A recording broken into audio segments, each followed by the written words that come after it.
Boston Celtics had it in the bag, and then the fourth quarter happened. We haven't seen this in a while, and this late game execution, well, it's the final boss. If the Celtics are going to beat this game, they're going to have to figure it out. And we're going to talk about it right now on the Locked On Celtics podcast. Be ever ready. Recognize the city of champs. Boston, baby, we do what you can't. Locked on number 18, Tatum and Brown, J-team, step back. We gon' wet that and slay teams. Of course, the Celtics, who else could it be? Screaming like KG with the Larry O.B.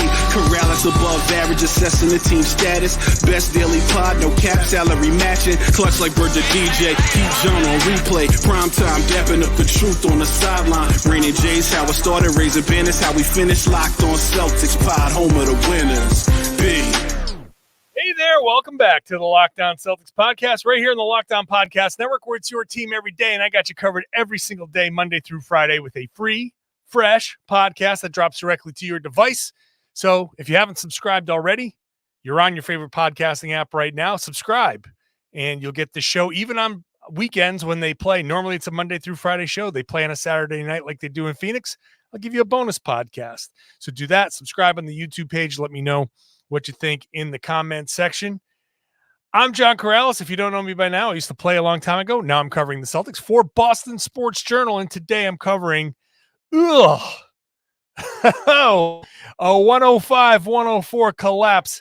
The Celtics led by 22 with 9 minutes to go, and it all fell apart. Thank you, Dean Wade, for turning into the absolute best shooter we've ever seen of all time in all of sports, anything, anywhere. No one has ever been hotter than Dean Wade, who scored 20 points in the fourth quarter and just killed the Celtics with a barrage of three-pointers. Later on, we'll talk about the final possession and the valuable lesson that this has taught the Celtics, or will teach the Celtics, we hope, and how this impacts Jayson Tatum's MVP candidacy, because I think this time this is a super valuable thing for him to kind of experience.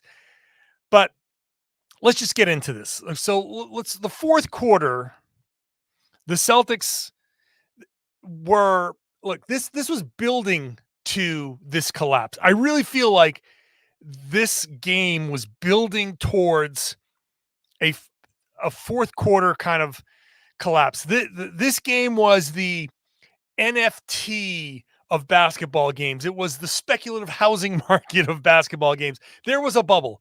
The Celtics weren't playing particularly great in the first three quarters, and I tweeted it out in the first quarter, and all throughout my Boston Sports Journal live chat. I do a live kind of game coverage, and we do a chat in the comment section there. And throughout the whole thing, my running theme was, geez, the Celtics aren't making the right reads, but they're up by 10. The Celtics doesn't feel like they're executing properly, but there they are up 15.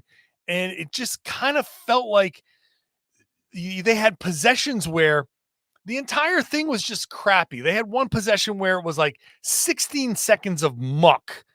And somehow Peyton Pritchard kind of pulled out of it and ended up being an alley-oop to Luke Cornett. Like, those types of things were happening all night long. And I was just sitting there. The story of this game, had they held on and had they continued, and let's just say Dean Wade just stays normal Dean Wade and doesn't turn into, Ray Allen or Steph Curry or whomever.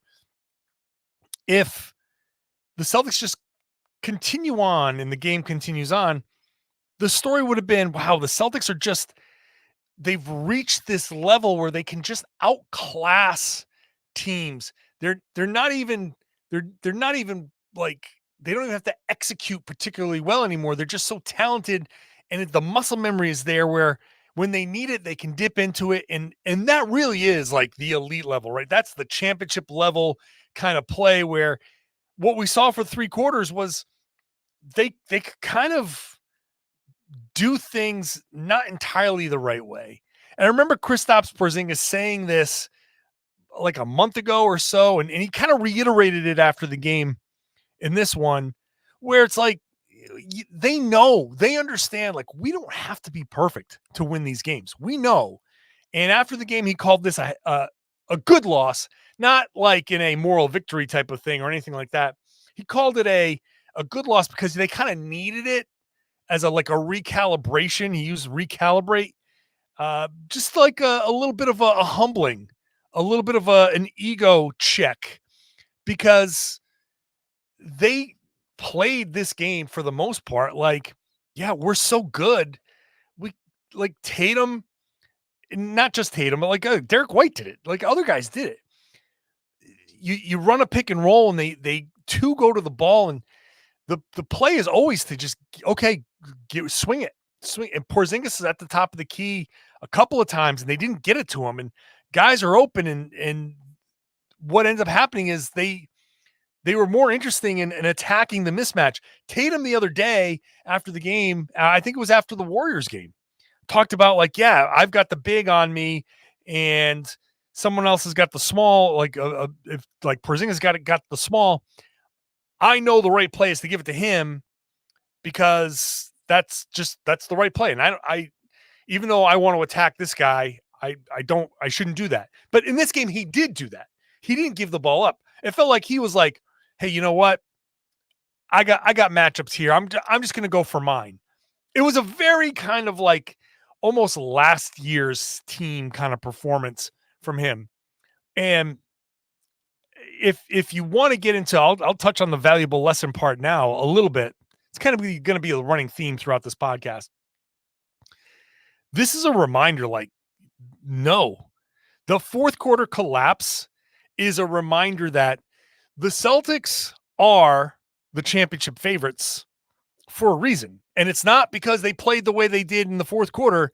It's because they played the way they did against Golden State. And it's not the 55 points or whatever that they put up against Golden State. It's the type of shots, the type of execution, the adherence to a certain mentality.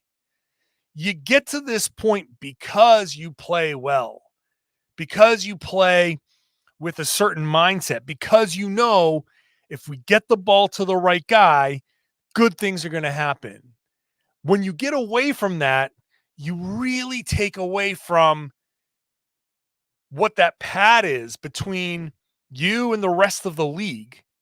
So I look at this fourth quarter collapse in the big teaching moment. If I'm in a film session with these guys, is if you don't execute, if you try to do things your way, and this is if I'm Joe Mazzulla, I'm loving this opportunity to say this. If you guys want to do this your way, go ahead, do it your way. And this is what happens. It's a reminder that if you do it this way and ignore all of the things that you've done to get to be far and away the best team in this league, and to have 7.5 and 8 point leads in the East, and really have everybody understand, you basically, the Celtics are going to be the number one seed throughout the playoffs. Everybody kind of has accepted that. But the reason is because you've stuck to that mentality. You've stuck to the principles of the team, and you've stuck to defend, rebound, get out there, move the ball, score, then get back, set your defense, and do it again. You've stuck to these core principles. That's what makes this year's team different than last year's team and the year before that. And when I sit here and say, I believe in this team so much that, yes, go stake out your parade route, your seat in the parade route right now, I still believe that. But the Celtics the Celtics have to hold up their end of the bargain, which is play with that mentality that you've been playing with. And Mazzulla can say, you want to play like this. This is what you did last year, and you didn't make it to the finals. This is what you did the year before, and you got beat in the finals. You want to play like this? Go ahead. Go ahead and do this again, and you're going to waste your opportunity. That's what that fourth quarter was. That's what most of this game was. So it's a good reminder. Porzingis afterwards said it was healthy, and I completely agree with him. This loss doesn't matter. It doesn't matter in the standings. It doesn't matter that they lost. This isn't some sign or anything like that, except that it's a reminder to them. There is a formula for you to be the best team in the NBA. You've been sticking with that formula for the most part. Most of the season, you've grown. I've seen the growth from the beginning of the season till now. And even through 3/4 of them not being their entirely best selves, it was still kind of there. But it wasn't there enough. And it has to be there for the full 48 or as close to the full 48 as possible. If you do that, then these fourth quarter collapses don't happen, right? Dean Wade can get hot, but then the Celtics answer. So if they just take this and say, you know what, we did get away from our normal thing. That's on us. We had a bad night. We kind of got away from it. Not a problem. We'll get back to it in the next game. Then great. Then this actually does become a good loss because it's that humbling kind of loss that you're like, we got away from our core principles. We learned our lesson, played with fire, got burned. Now we go back, get back on track. This is great. People asking if you're peaking too soon. Well, this is a great kind of antidote for peaking too soon. So this loss can be a good loss if you take the lessons from it, you learn from it, and you move on. And you say, okay, we're not doing that again because we just learned that if you do this, you're going to get burned. But if you don't learn that lesson and you do it again, then it forces somebody like me, who's been very, very optimistic, to say, have I been overly optimistic? But I don't think so. And that's it. It depends on what do you do out of this. They had that bad loss to the Lakers. They whipped off 11 straight. They were going to have to lose sometime. So I'm really not worked up about this loss, but they do have to learn from it because there is a great lesson. Let's talk about the final possession, the final 19 seconds. Joe Mazzulla was right. Jayson Tatum was wrong. I'll tell you why next.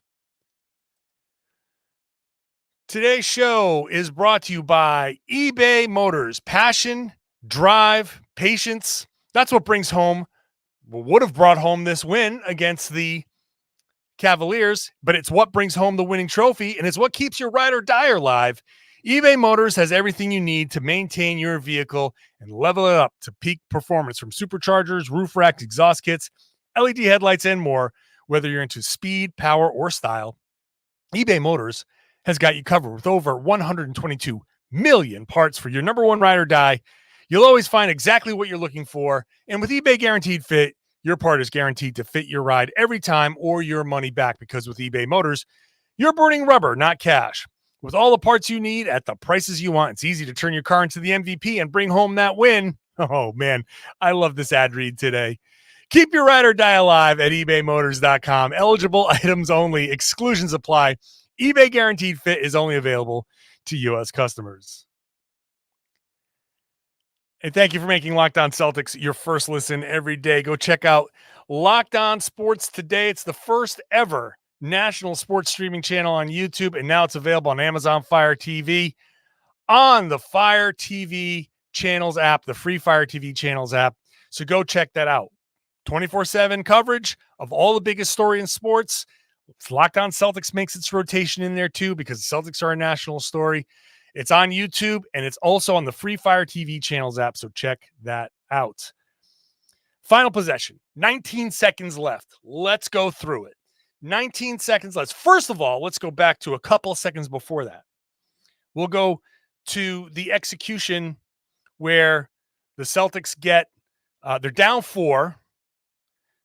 This is the beautiful part of this, and this kind of highlights the point of the first segment. Down 4, they get a pick and roll with Derek White. Jayson Tatum left corner, Jaylen Brown right corner. Derek White runs a pick and roll with Kristaps Porzingis.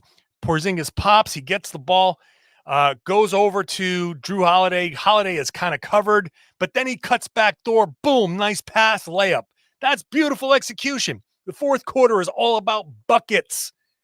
Dean Wade can go ballistic. 20 points in the fourth quarter, not great, but you can survive that if you get buckets, and you just need to get any bucket you can.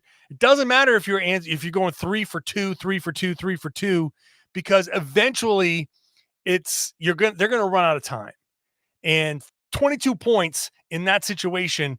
That's a lot of possessions for them to kind of go 3 for 2. And that's just not, it's not possible. You just got to score. And the Celtics scored without it needing to go to a specific player. It just needed to go to the right player. And it went to the right player there. Then Porzingis makes this amazing play to break up the alley-oop, gets it up ahead to Holiday. Porzingis busts his ass down the floor, gets the and one layup. Celtics up 1. Beautiful. Great execution. That was going to be the story after the game. At that point was going to be, see Jayson Tatum and Jaylen Brown, but mostly Jayson Tatum. See Jayson Tatum. If you just get the ball to the right guys, this is how you execute down the stretch. The Celtics are finally starting to figure it out, but no. It got down to that last possession. First of all, they give up that putback dunk to Dean Wade. Like, come on, somebody box out. Even in that spot, you couldn't box out. 19 seconds left. Why doesn't Joe Mazzulla call a timeout? He shouldn't have called the timeout. That was actually the right play. 19 seconds left. You come down. What you're supposed to do, down 1, come down. You don't call a timeout because Wade is on the floor. Darius Garland is on the floor. You're supposed to attack those guys. You want weak links in there. Remember earlier in the game, they frantically called a timeout. Earlier in that fourth quarter, they frantically called a timeout to get Garland out of the game. They substituted Garland out of the game to get a defensive player in. So you leave Garland on the floor. You attack Garland. Except you do it like right away. You take the ball 19 seconds and you push it. You run quick offense. You're down 1. You have to be willing to extend the game and trust your defense. So you don't call timeout. You keep the weaker defenders on the floor. You come down, you execute your play. Whatever it is, pick and roll, pick and pop, whatever it is, you execute. If you score, theoretically, it should take 4 or 5 seconds. So 6 seconds. So you get it over half court. It's like 17. You get it down to like 14, 13, 12. All right. At that point, that ball should be in the air. If it goes in, great. They've got 11 seconds left. You've got the number 2 defense in the NBA. You've got great defenders all over the floor. You can, if it's a 2 or a 3, depending, that'll affect your defensive coverage, but go and defend. And they are in the same situation. They will have to execute in a certain amount of time in case they miss. Because if you miss, then you have time to play the foul game and you still have your 2 timeouts. So if you make it, you trust your defense. And even if they make it, you'll have time for another shot because you've got your timeouts. You can call your timeout. If you make and they make, you can call your timeout, advance it. You have another timeout in case you can't inbound the ball. Or you have another timeout in case you don't like the alignment or something and you can make a change. So that's why you keep two timeouts in case of make. Miss, you still have like 11 seconds or so. Foul. You're only down 1. They make 2. You're down 3. Timeout. Advance the ball. You still have time for a quick 2-3 second play. Make a shot. You can even go for 2 in that situation, right? Because now you still have another timeout. You go for 2 or you go for 3, whichever. If you go for 2, you make it. You still have like 7 seconds left if you can score quickly. Foul, timeout. If maybe they miss one, now all you need is a 2 to tie the game. Call your timeout, advance the ball, run your play. You, with 19 seconds, trailing by 1, you have a chance to get 3 shots off in that configuration with your 2 timeouts. And one of your shots should be against Darius Garland or Dean Wade in some sort of action. That's why you go quickly, and that's why you don't call the timeout right away. Now, Joe Mazzulla says he did try to call a timeout with 4.5 seconds left, and it was clearly not going. He still wanted the time, and the refs didn't see it. Well, that's a problem because the refs are supposed to see the timeout. Mazzulla should be running out into the floor screaming, timeout, timeout, like waving, jumping at half court to get the attention to call the timeout.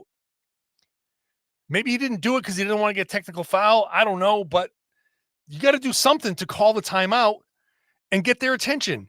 It's on the referee to see. Like, if you're an NBA ref, let me just say, and this is not why they lost the game, but look, if you're an NBA ref and it's a last-minute situation, last-second situation like that, somebody should have, like, in their peripheral, like, is the coach going to call a timeout? Like, coaches call timeouts in that situation. You need to be able to see it. You can't be too tunnel visioned on that. You have to be able to see everything. You're an official.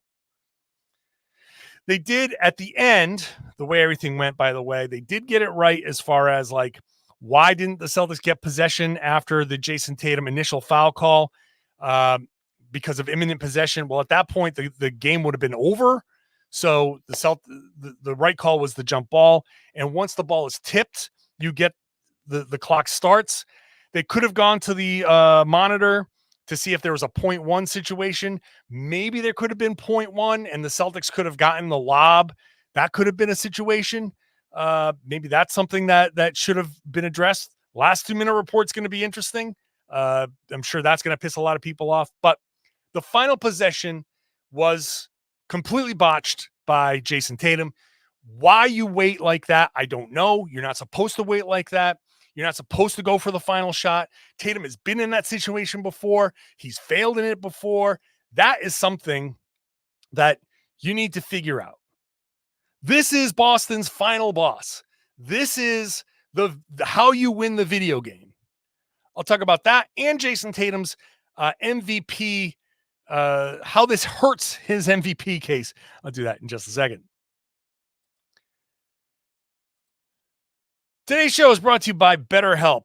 Now, I'm sure a lot of you want to get some stuff off your chest after a game like this, and you can do that at BetterHelp. You can obviously go talk to somebody and scream and yell about the officials or the way Tatum handled the ball or Joe Mazzulla or whatever you want.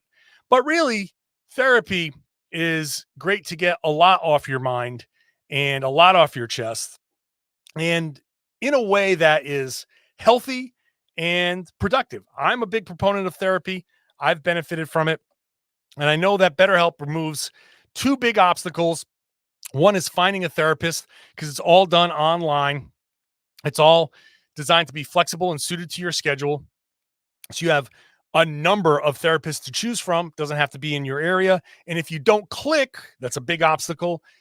You can switch with no extra charge, no nothing, right? So there's plenty of therapists to choose from.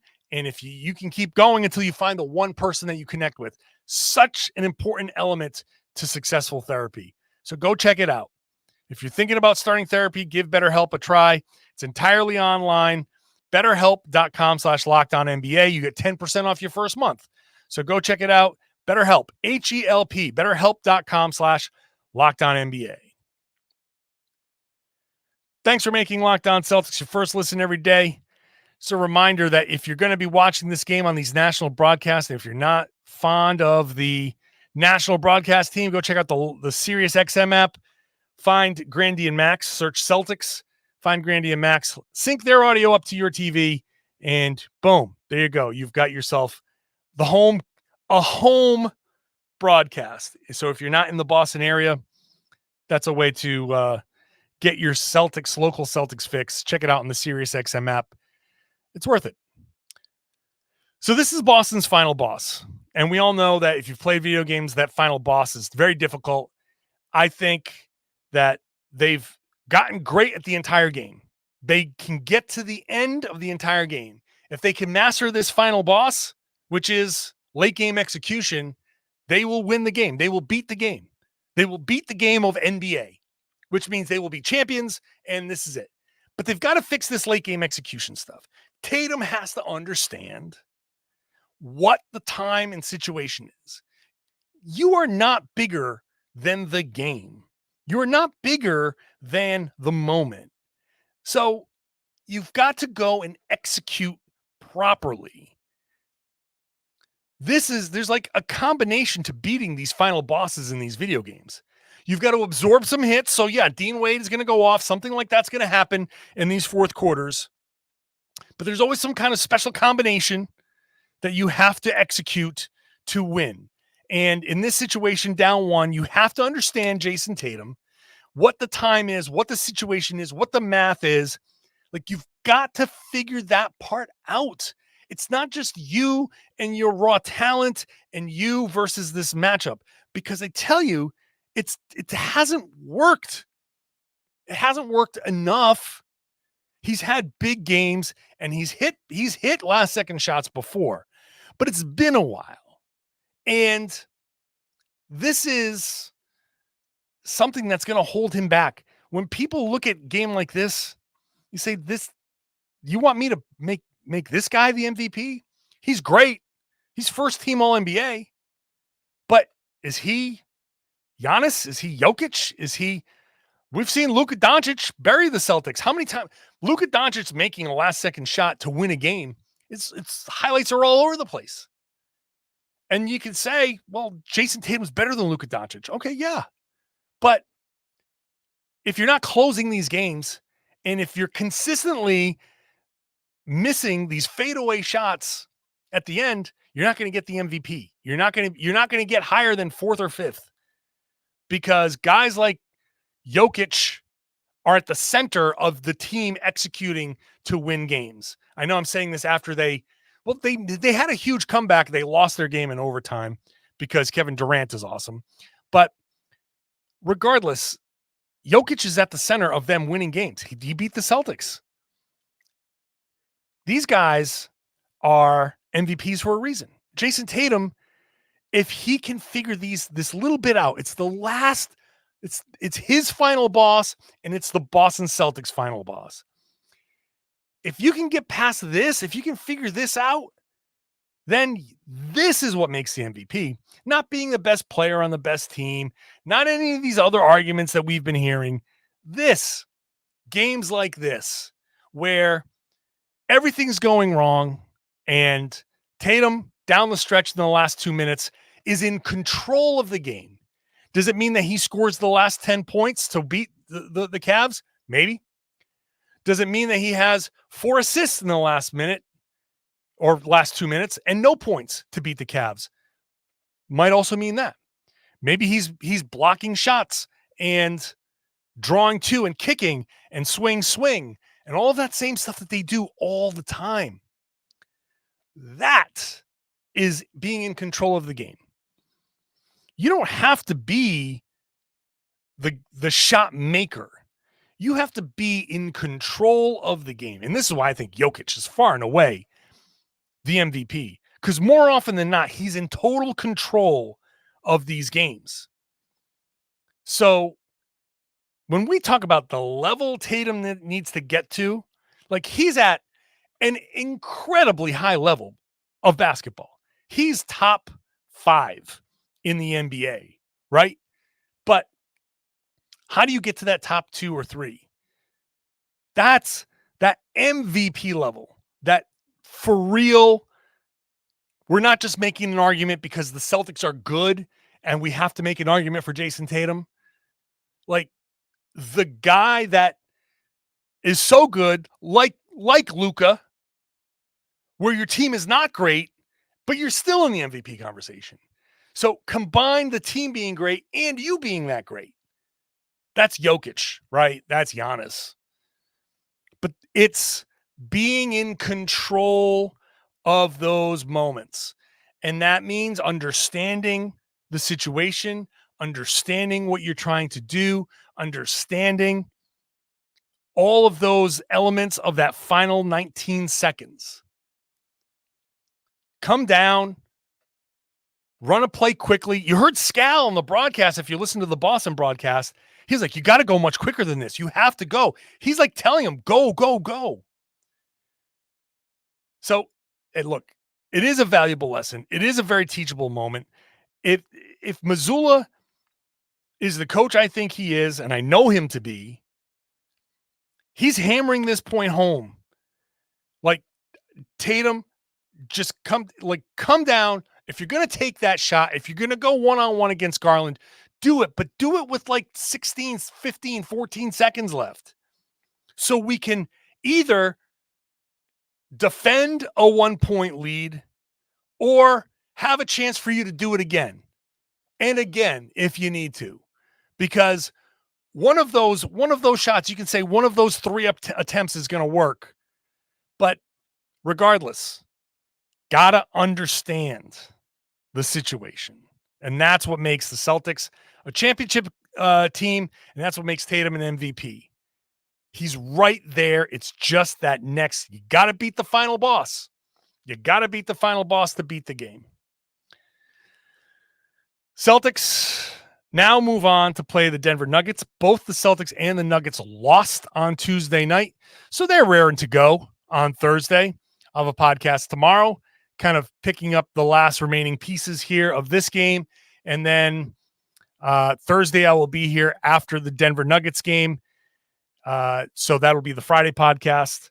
I'll take Friday night off. And then Saturday, after the Suns game, I will be here with a bonus podcast. So lots of podcasting.